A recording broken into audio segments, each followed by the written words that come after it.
You're now watching a clip from the Inspired by show. You can watch the full episode on our YouTube channel or listen on iTunes, Spotify, or wherever you get your podcasts. So make sure to head over there, leave us a 5-star rating if you enjoyed it, and follow the show. You mentioned there your mum, like losing her was a huge part of the start of your journey. Tell me more about that. How did that sort of paint the path you're on now? I don't think it did until I realised, and this is why I'm so passionate about public speaking and storytelling, because learning, it sounds like ridiculous that, going on a training course to learn about public speaking helped me deal with losing my mum, which had happened so many years before.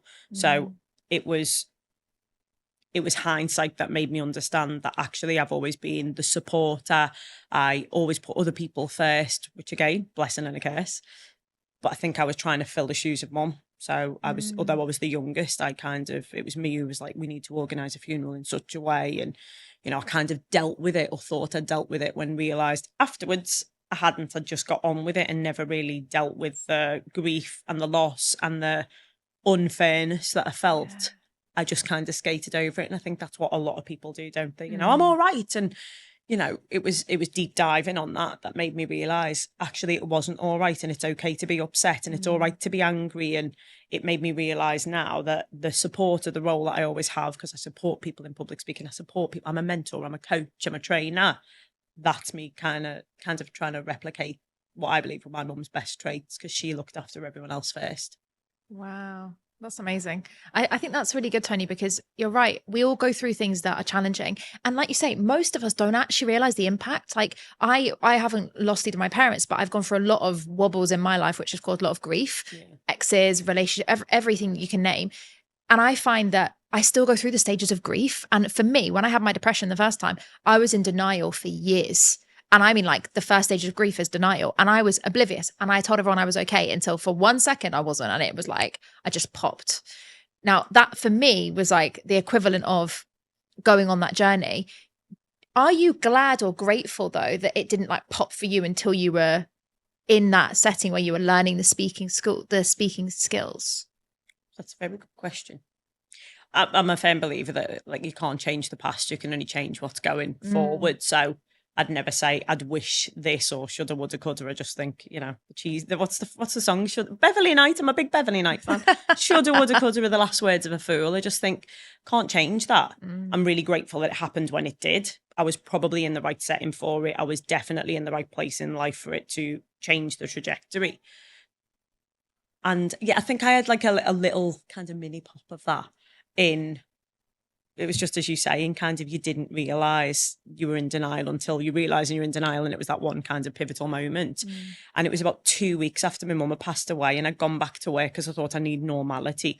I was still studying, I was in university, I'd lost my way a little bit, kind of didn't really want to go to university. There was very much, now with hindsight, what's the point kind of thing. And I used to have 2 jobs, because it's always been instilled in us, if you want something, girl, you work hard for it.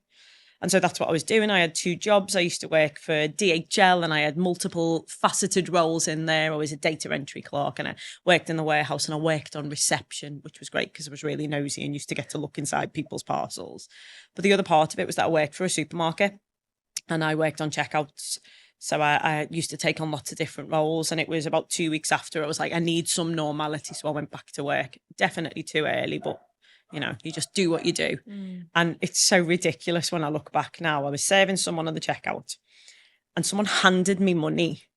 And as I looked up, I saw her hand. For a split second, I thought it was my mum's hands. And that was where you say that.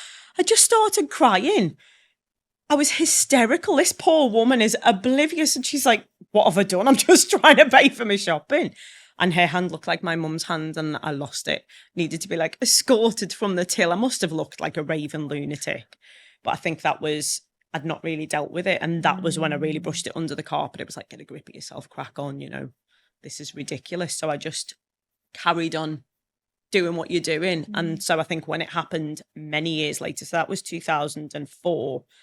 And this course that I attended was 2015. So it was 11 years later, by which time I'd met my husband, had my 2 little boys.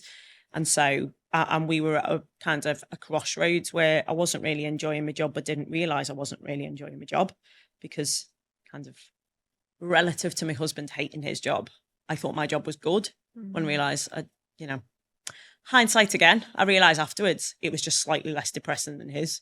So there were many parts of it that I enjoyed, but because I'm my mum's daughter, you know, you just crack on, you get on with it. I realised afterwards, wasn't really enjoying my job, didn't feel fulfilled, loved being a mum, but didn't feel like I was a very good mum because I was spending so much time away from the kids, didn't feel like a good wife because, you know, I'd bring the stresses of the job home.